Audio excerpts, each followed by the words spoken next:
Bueno, vamos a retomar entonces esta segunda parte del tema las alternativas a la prosecución del proceso penal venezolano, en donde abordaremos, digamos, de forma individual lo atinente al principio de oportunidad, el acuerdo reparatorio y la suspensión condicional del proceso. Quien les habla es el profesor Ángel Serpa Ponte, en enero de 2021, clase dirigida fundamentalmente a mis alumnos de la Universidad Santa María de Caracas, y disertaciones estas que se encuentran en mi canal YouTube, Ángel Serpa Aponte, a los efectos de quien quiera suscribirse al mismo o quiera publicitarse en este y otros videos que se encuentran dentro de ese canal. Bueno, les decía yo que en la sesión anterior, ¿verdad? Es decir, la parte anterior de esta disertación, que ahora nos vamos a ocupar de forma individual a abordar las llamadas alternativas a la prosecución a partir de lo que se describe en el artículo 38 y siguientes del Código Orgánico Procesal Penal. Entonces, bueno, en primer lugar vamos a abordar el llamado principio de oportunidad. ¿Qué pasa con ese principio de oportunidad? Bueno, la explicación un tanto de por qué existe el principio de oportunidad subyace la idea de la capacidad de rehabilitación, de la posibilidad que alguien entienda que ha afligido los derechos de otro, es decir, que pueda de alguna forma autocomponerse, por decirlo de alguna manera, ¿verdad? No es que esté descompuesto físicamente, pero obviamente realizó una conducta injusta, antijurídica, disvaliosa. Y lo importante acá es que esto se deja, digamos, al propio albur del procesado. Porque ni siquiera con este principio de oportunidad yo le voy a decir, oye, vale, fírmame aquí, ¿verdad? Toma, aquí está, por favor, para que firme y no lo vuelvas a hacer. Ni siquiera un papelito, ¿verdad? Es como que, no sé, un tipo ahí le pide un beso a una dama y la dama le diga, bueno, vale, y ese beso, ¿a cuenta de qué? Y él le diga, bueno, a cuenta de nada, dame un beso. Bueno, perdone lo duro un tanto del ejemplo, pero ni que fuera tan duro tampoco. El ejemplo. Algo de ello sucede con este principio de oportunidad. Es decir, las razones estarían en el ámbito de lo criminológico, de la economía de recursos. Mira cómo tengo yo atiborrado de causas, de reales causas, homicidio, robo, violación. Y tú me vienes ahora en plena ciudad de Caracas, con hurto de semoviente, abigeato. Quizás es una actividad, quizás es un delito de mucha significación en estado agrario, pecuario, marina, Coge, Apure. Pero ¿cuántas vacas se habrán robado en la ciudad de Caracas? Tiene poca significación, poca significancia. Entonces, un tanto la explicación del por qué es un delito de bagatela. Y eso lo explica maravillosamente la doctrinaria Teresa Armenta en la obra que les mencionaba con anterioridad. Y los supuestos que maneja el COP son los siguientes a partir del artículo 38. El fiscal podrá solicitarle al juez de control autorización para prescindir total o parcialmente del ejercicio de la acción penal. ¿Cómo es esto? Total o parcialmente. Bueno, imagínate tú que ese delito de bagatela esté vinculado por concurso real o por concurso ideal con un delito que no sea de bagatela. Bueno, prescindo del ejercicio de la acción penal con respecto a ese delito de menor significación, pero no con respecto a los otros. Yo te quiero decir algo. En el principio de oportunidad, el fiscal está convencido que el procesado cometió un delito, que él tiene todas las pruebas, que con esas pruebas lo puede acusar y puede lograr una sentencia condenatoria, que ese hecho conforma un delito en ascripción perfecta. Bueno, mijo, y si estás tan claro con todo esto, ¿por qué no lo acusas? Es allí donde está el problema. Porque lo considero de menor importancia, de menor significación. Es decir, hay otros factores, yo quisiera decir la palabra un tanto metaprocesal, más allá de lo procesal penal, que de alguna forma significan este acudir al llamado principio de oportunidad. O limitarla a alguna de las personas que intervinieron en el hecho. Es decir, estoy prescindiendo de ti como cómplice, estoy prescindiendo de ti como operador inmediato, inclusive puedo prescindir de ti como autor material, pero de ti, autor intelectual, no prescindo. Es decir, aquí también tendría que estar jugándose el tema de lo accesorio, sigue a lo principal. Oye, estás prescindiendo del autor por un delito de bagatela. Y si estás acusando a el partícipe, no sonaría lógico. Es decir, porque si el delito es de menor significación, si esa es la circunstancia, lo sería frente al autor y sería también frente al partícipe, dependiendo de la circunstancia. Pero te lo abordo en función del encabezado del artículo 38. Y los supuestos para que pueda darse el principio de oportunidad son los 4 que maneja el 38 del Código Orgánico Procesal Penal. En primer lugar, cuando se trata de un hecho que por su insignificancia o por su poca frecuencia, te das cuenta que hay 2 factores acá. Insignificancia alude a un problema cualitativo, ¿ok? Lo insignificante, bueno, tiene poca monta irrelevantemente de la aflicción en cantidad o la poca frecuencia. ¿Contra qué lo comparo? Ahí en el Ministerio Público tenían por allí unas sábanas, ¿verdad? No, una sábana de la cama, es decir, una sábana, ¿cómo se llama? Unos papeles larguísimos, como una especie de sábana en donde se iban indicando la frecuencia, la estadística, cuántos delitos contra la propiedad, cuántos delitos contra las personas. Y estas estadísticas tenía que mandarlo cada fiscalía a su dirección. Yo me imagino que en la Dirección de Delitos Comunes habrá una especie de estadística. Oye, ¿cuántos abigeatos se habrán cometido en la ciudad de Valencia? Entonces, de allí asumir un factor un tanto objetivo para el concepto del principio de oportunidad. A mí me dijeron, a mí me parece que esto es más que todo un mito procesal, un mito urbano, de que por ahí que había una resolución del Ministerio Público, pero de hace mucho tiempo, no de ahora, en donde se le prohibía a los fiscales ejercer el llamado principio de oportunidad. Yo no lo creo, ¿okay? Porque es un instituto que se mantiene allí imbatible en el Código Orgánico Procesal Penal y es más, se reitera en el vigente código, el llamado Código Chávez, que se supone que el comandante supremo fue el hacedor por la vía de la ley habilitante, quien escribió la exposición de motivos, procurando las llamadas fórmulas autocompositivas o homologatorias. Entonces, en estos 2 casos, insignificancia en función de la cantidad o poca frecuencia, por lo tanto hay un factor allí axiológico que tendrías que manejar, es decir, el fiscal que esté solicitando el principio de oportunidad tendría que motivar contra qué la noción de insignificancia o de poca frecuencia, ¿ok? Porque sabes que a fin de cuentas, ¿a quién se estaría vulnerando con el principio de oportunidad? Bueno, a la propia víctima. Imagínate tú, repito, hay las pruebas, el hecho configura un delito, afectó a la víctima y el fiscal dispone el ejercicio de la acción penal. Hay 3 O para el ejercicio de la acción penal.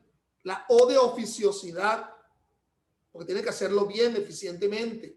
La O de obligatoriedad, sí, porque es el titular de la acción penal, de forma obligatoria. Y la O de oficialidad, porque es un ente público. ¿Aló? No, ahorita no puedo. Y la O de oficialidad, porque es un ente público. Te la cambio las 3 O por una D. D de disponibilidad. Los 2 institutos en donde se ve la disponibilidad de la acción penal por parte del fiscal del Ministerio Público, uno sería la adopción del principio de oportunidad y la otra sería la solicitud de sobreseimiento, en donde el fiscal, en lugar de acusar, bueno, en un caso decide prescindir del ejercicio de la acción penal, y en el otro solicitar un sobreseimiento porque tiene un convencimiento negativo. En esos casos, insignificancia o poca frecuencia que no afecte gravemente al interés público. Es decir, si hay aflicción al interés público, mal se puede escoger el principio de oportunidad. Y ello en el numeral primero, solo cuando el delito sea un delito que no exceda de los 8 años de la privación de libertad. Si excede a los 8 años a la privación de libertad, no es posible abordar delito de bagatela o de poca monta, prescindir del ejercicio de la acción penal aún por insignificancia o infrecuencia. Hay en la segunda hipótesis que maneja el numeral primero del 38, cuando se trata de delito cometido por funcionario público o empleado público en ejercicio del cargo o por razón de él. Mal pudiera entender entonces que un empleado público o un funcionario público, porque se dice que el delito es de insignificancia, de poca frecuencia, no va a ser accionado en su contra la pretensión procesal. En ese tipo de delitos no vale. Por cierto, que esto se ubicaría aun cuando el funcionario público estuviera como autor o como partícipe, es decir, no ilimitante, o como perpetrador o como partícipe en la comisión de ese delito. Por otra parte, numeral segundo, cuando la participación del imputado en la perpetración del hecho se estime de menor relevancia, salvo que se trate de un delito cometido por funcionario público. Es decir, aun cuando fuera irrelevante, pero lo cometió el funcionario, allí no es posible el principio de oportunidad. Fíjate que en este numeral segundo no se habla del aspecto objetivo del quantum de la pena, irrelevantemente del quantum de la pena. ¿Qué sería menor relevancia? Bueno, sí, alguien cometió un delito de mucha significación, inclusive. ¿Ok? Inclusive imaginémonos que sea homicidio y fue con un arma de fuego o con un arma blanca. Y realmente se nota que ese cómplice fue quien le dio el arma de fuego o el arma blanca, pero ya el propio autor la tenía consigo, el arma de fuego o arma blanca, y por lo tanto fue con su propia arma que se cometió el delito. Fue irrelevante la participación del cómplice. Profesor, ¿usted significa que es culposo? No, fíjate que es un delito doloso. Es decir, el hecho de que sea culposo o doloso no ubica el carácter de bagatela, de relevancia, insignificancia o infrecuencia del delito. Son otros factores los que deberían ser tomados en cuenta. ¿Ok? Vámonos con el numeral tercero. Cuando en los delitos culposos el imputado haya sufrido a consecuencia del hecho daño físico o moral, dice la norma, el 3 del 38, grave que torne desproporcionada en la aplicación de una pena. El delito fue negligente, imprudente, imperita. Tú quisiste ir conmigo a contracorriente como pasajero. Oye, yo quiero desafiar el peligro, me dijiste, y nos montamos en el carro. Nos vamos a la autopista Prado del Este en sentido contrario. Todos los vehículos vienen en esta dirección y nosotros por amor al peligro vamos a ir en sentido contrario. Tú como pasajero. Al final ocurrió un accidente, ¿ok? Y resulta que el conductor, bueno, perdió la capacidad de engendrar, perdió las extremidades, perdió un órgano. Y el pasajero, que sería realmente la víctima, porque quien le está causando un daño a ese distinto al victimario, ese es víctima. Bueno, sufrió una cicatriz de 10 centímetros, 8 centímetros en el glúteo, que bueno, que no lo va a poder ver nadie, pues menos que el problema es en la playa, tendrá que ponerse, no sé, otro tipo de traje de baño. Entonces, sufrió mucho más el victimario que la víctima. Cuidado con esto, porque ahí se dice también daño moral. Y alguien pudiera decir, oye, por negligencia, impericia o imprudencia, el padre en el mismo ejemplo hizo que se muriera su menor hijo, infante. Oye, estoy sufriendo mucho moralmente por la muerte de mi menor hijo. ¿Ok? Bueno, pero no puede ser equiparable el sufrimiento, un daño moral con la pérdida de la vida, aun cuando fuese por un delito culposo en donde la filosofía que trasuda en su sanción es el incumplimiento del objetivo deber de cuidado. Numeral 4 del 38. Cuando la pena o medida de seguridad que puede imponerse por el hecho o la infracción de cuya persecución se prescinde carezca de importancia en consideración a la pena o medida de seguridad ya impuesta. Bueno, se nos ocurre la idea, bueno, que sí, vale, tiene una pena de 1 año, de 8 meses. Oye, pero siendo procesado, se dio ya una privación de libertad, oye, por 3 meses, por 4 meses. Y por lo tanto, verificar en el cumplimiento de la restricción de la libertad a lo largo del proceso una circunstancia de bagatela que haga prescindible el ejercicio de la acción penal, aun cuando se tuviesen todas las pruebas y el hecho fuese un delito.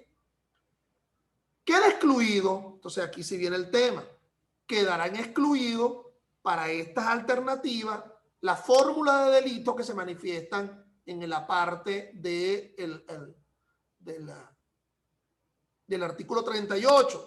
Y quise llegar a ellos para entonces sacar de lado el ejemplo que le manifestaba con anterioridad con respecto al homicidio, pero esto es a los fines de que pudieran entenderlo. Porque allí se encuentran excluidos el homicidio intencional, violación, delitos que atenten contra la libertad, integridad e indignidad sexual de niños, niñas y adolescentes. Nótese que en este caso, en el caso de la aflicción de menores de edad, no se habla de delitos contra la propiedad de menores, sino libertad, integridad e indignidad de menores, secuestro. Aquí, bueno, la noción ha de estar vinculado al delito de secuestro propio, del que está en el 3 de la ley contra el secuestro y la extorsión, el delito de corrupción, obviamente en el ámbito de la ley orgánica contra la corrupción, es específico ilícito, delitos que causen graves daños al patrimonio público y la administración no podrán ser considerados delitos de bagatela. Es decir, habrá un factor axiológico, grave daño, el concepto de grave daño, el destino a satisfacer necesidades colectivas de mucha significación. Tráfico de drogas de mayor cuantía, obviamente la hipótesis que se maneja en el 149 de la ley orgánica de drogas, cuando supera a los 1000 gramos de cocaína, de clorhidrato de cocaína, ¿ok? Esa hipótesis más extrema. Legitimación de capitales, conforme lo establece la ley orgánica contra la delincuencia organizada y el financiamiento del terrorismo, contra el sistema financiero y delitos conexos, vale decir entonces los delitos que se encuentran ubicados en la ley de instituciones del sector bancario, delitos con multiplicidad de víctimas, es decir, los llamados delitos masa frente a plurales víctimas, delincuencia organizada, es decir, los que están descritos en la ley orgánica contra la delincuencia. Nótese que en la ley orgánica contra la delincuencia organizada se describen delitos de otra ubicación típica, pero también delitos que autónomamente se tipifican en la propia ley, como el propio delito de legitimación de capitales y la asociación para delinquir. Violaciones graves a los derechos humanos, lesa humanidad, obviamente que estaríamos hablando de desaparición forzada de personas o los crímenes genocidio sancionables por el Estatuto de Roma. Y finalmente, delitos graves contra la independencia y seguridad de la nación y crímenes de guerra. Es decir, los delitos que se encuentran ubicados dentro del título primero del libro segundo del Código Penal, traición a la patria, afectación de formas republicanas, en fin, no pueden ser considerados delitos prescindibles por el llamado principio de oportunidad. ¿Cuál sería la procedencia? ¿Qué ha asumido la Sala Constitucional al respecto? Nos dice en la sentencia 565 del 22 de abril del año 05 que el principio de oportunidad es una fórmula de autocomposición procesal mediante la cual el legislador crea una especie de terminación anticipada del proceso con prescindencia del juicio oral y público y que a pesar de no estar incluida dentro de las alternativas, pone fin al proceso.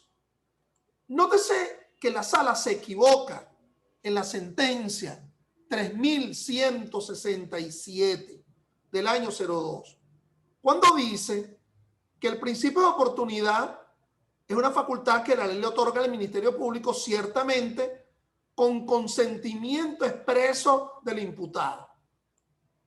Pues nada de eso establece la norma. Es decir, eso la puede acoger el fiscal del Ministerio Público con prescindencia que el beneficiado esté o no esté de acuerdo. Fíjense que la única oportunidad que habla de estar en desacuerdo frente a una solicitud fiscal que conduzca a un sobreseimiento es cuando el delito esté prescrito, 49.8 del Código Orgánico Procesal Penal, en la cual el propio beneficiado de la prescripción, que sería el procesado, pudiera apartarse de ese sobreseimiento por prescripción. Pero aquí, en el caso del delito de bagatela, nada se nos indica sobre el rechazo que pudiera asumir el procesado frente a esa fórmula de autocomposición. Lo que sí es necesario es que si la víctima está en desacuerdo, bueno, ella sí podría impugnar o inclusive antes de que se dictare la decisión que homologa, rechazar el principio de oportunidad. Veamos la oportunidad del principio de oportunidad. Parece un juego de palabras. Lo maneja la sentencia 5099 de la Sala Constitucional, ¿verdad? Del 16-12-05. Si el legislador estableció dichas oportunidades procesales a fin de que tuviera lugar la admisión de los hechos que se imputan, no fue por un simple capricho, sino porque consideró que será el momento idóneo, no solo en razón de la celeridad procesal, sino también como una forma de ahorrar gastos, los gastos que implica la tramitación de un procedimiento judicial. Es decir, el mismo argumento operaría frente al principio de oportunidad. Es una fórmula de reducción de gastos.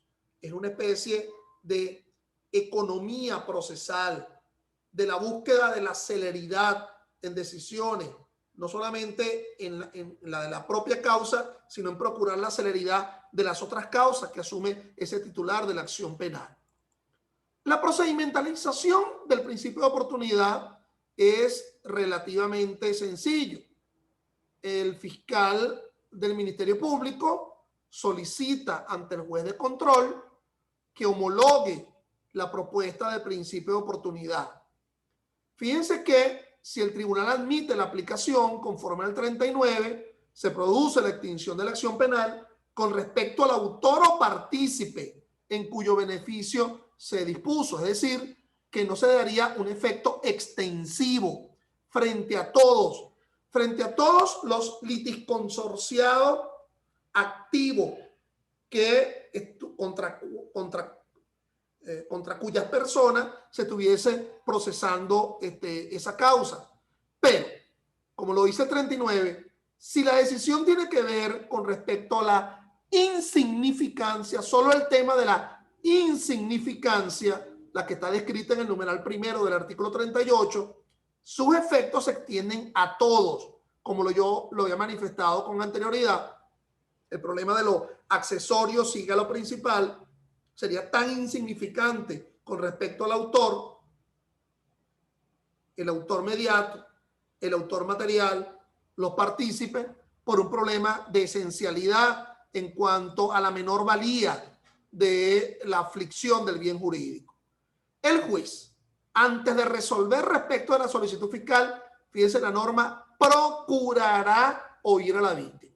Procurará, a diferencia de otras normas en donde se dice deberá, por lo menos verificarse que esa víctima haya sido notificada.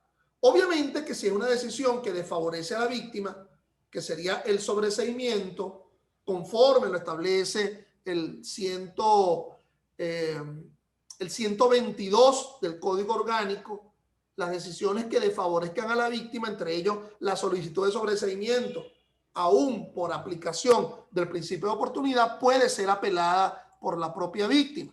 ¿Ok? Vayamos a un instituto muy interesante, que es el supuesto especial de la delación, que está descrito en el artículo 40 del Código Orgánico y que forma parte del llamado principio de oportunidad, el delator, ¿ok? Es decir, el que le echa dedo a otro.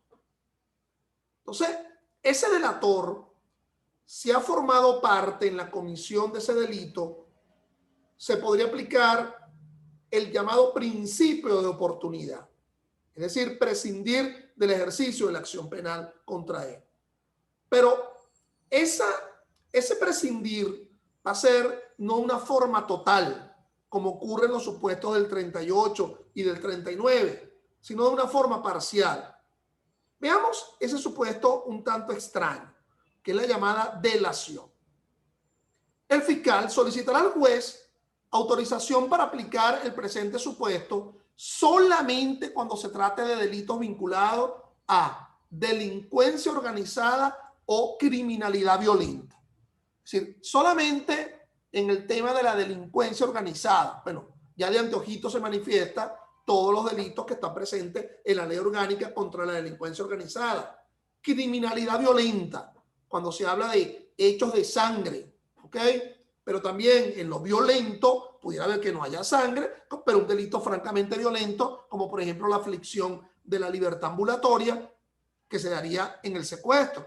¿Okay? Criminalidad violenta y delincuencia organizada. Amén, que el secuestro es uno de los delitos de delincuencia organizada también presentes en la ley orgánica contra la delincuencia organizada. Y el imputado, dame algo entonces. Entonces, ese imputado algo tiene que dar a cambio, alguna información a los efectos de que pueda darse las mieles que se derivan con ese principio de oportunidad parcial que surge por la delación. Es decir, ese que delata a otro es un imputado, ¿ok? Hablemos de delator, delatado. Ambos van a ser imputados por la misma causa. O también puede ser el caso de que el delator sea extraproceso, que esté delatando a otro que ha cometido otro delito, pero que ese delator se enteró de alguna forma de los elementos vinculados al delito sobre quién delata y que esa información es de tanta importancia que sirva utilitariamente al Ministerio Público para poder terminar de acusar al delatado. ¿Y cómo se enteró? Bueno, se enteró en la cárcel y este que está delatando también está siendo procesado a lo mejor por el mismo delito o por un delito distinto. En todo caso, ostenta la condición de procesado. Es un imputado. 4 son las exigencias en las cuales se pudiera dar la eficacia de ese supuesto especial del principio de oportunidad que se llama la delación. A, colabora eficazmente con la investigación, da elementos, da información. B, aporta información esencial para evitar que continúe el delito o se realicen otros.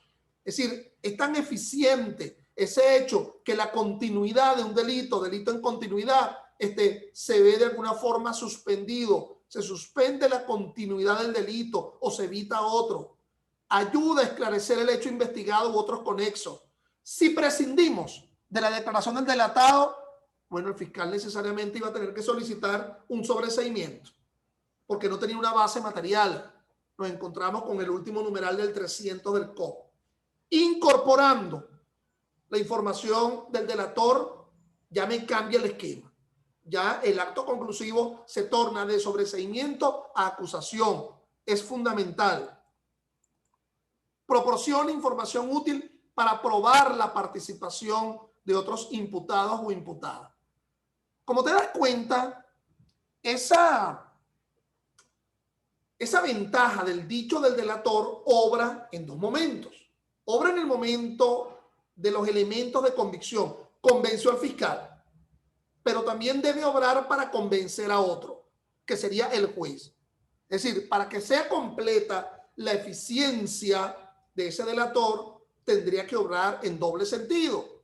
Uno, convencer al titular de la acción penal que le faltaba ese elemento y ahora convencer a otro para que se pueda generar los beneficios de la delación. Ese otro sería el juez. Siempre que la pena, se me está incorporando un nuevo elemento, el 40, siempre que la pena que corresponda al hecho punible por el cual se le investiga sea menor o igual de aquella cuya persecución facilita o su continuación evita. Si el delator más bien es atribuible de una pena superior al delatado, ¿qué beneficio me vas a traer? Entonces, algo así como aquella obra de teatro, eres tú y no soy yo, ¿ok? Más bien yo debo haber sido el delator tuyo. Tiene que haber sido alguien que delate a otro y que esencialmente conlleve una pena que sea menor.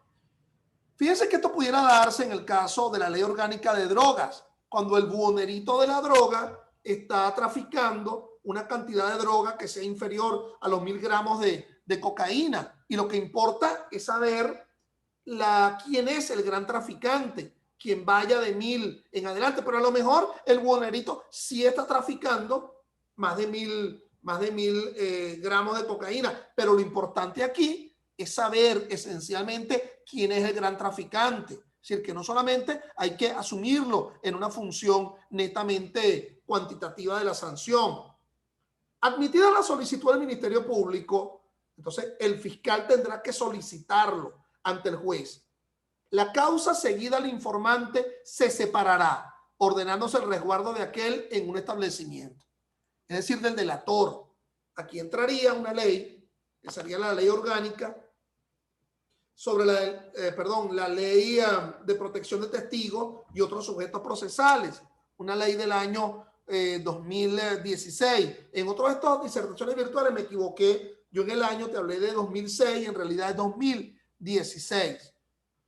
¿Por qué? Porque, mis amigos, ¿qué es el beneficio? Y el beneficio que se va a originar con la delación, con la echada de dedo, ¿ok? ¿Cómo llaman también a los delatores en la calle normalmente? ¿Cómo lo llaman? Tú. No, sin grosería. Esa palabra no. Hay una que dicen sapo, pero bueno. Sigamos acá. Entonces, ¿cuáles son los efectos? El juez competente para dictar la sentencia en la oportunidad correspondiente rebajará la pena aplicable a la media de la sanción establecida para el delito que se le impute al informante. Rebajará la pena aplicable a media de la sanción establecida para el delito que se le impute al informante, al delator, cuando hayan sido satisfechas las expectativas, lo cual deberá contarse por escrito. Como te das cuenta, en esa norma, un solo artículo, hay muchas cosas que están en el aire.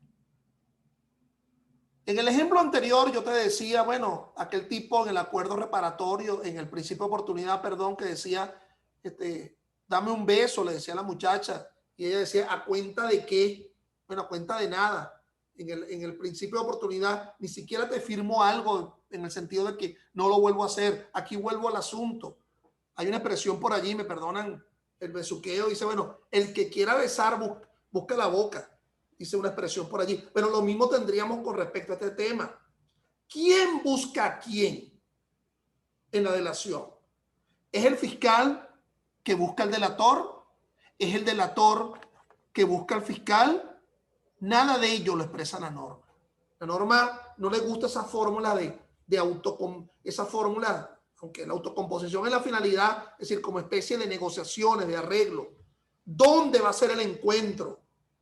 El que tú digas esto a los efectos de que yo solicite el principio de oportunidad, cómo queda por escrito. Pero es que además de esto es un arreglo, un acuerdo entre el fiscal y el delator, pero el juez no está como los cuadros que ven detrás mío pintados en la pared. A lo mejor el juez dirá, no, mira, no me es eficiente. Y a pesar de ese acuerdo entre delator y Ministerio Público, bueno, no concede los efectos. ¿Cuáles son los efectos? Lo acabo de decir. Se rebaja la mitad de la pena para la cual se imputó al delator. Imagínate tú, ni siquiera es que voy a quedar absolutamente sobreseído como en el principio de oportunidad, sino que puedo ir hasta el mismo reclusorio donde va a estar el delatado. Y ahí nos vamos a encontrar él y yo. Hola, amigo, por aquí nos vemos. Y el otro le dirá al otro, Hola, aquí estamos, delator. Pareciera que el queso a la tostada se le vería esto si, además de la rebaja, por si haber sido eficiente en delatar al otro, lo que queda de esa sanción, esa mitad, también habría que rebajarle por la admisión de los hechos en la causa propia. Entonces habría doble rebaja.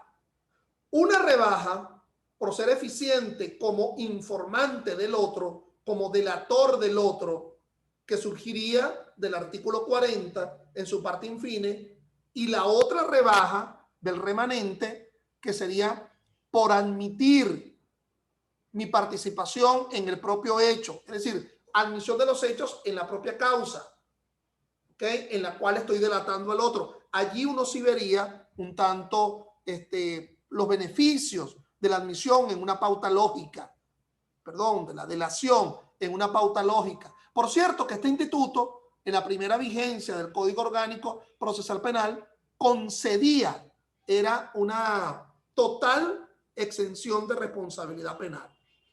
Yo sabía que esta disertación frente a las alternativas se me iba a ir al tiempo apenas con un solo de esas alternativas.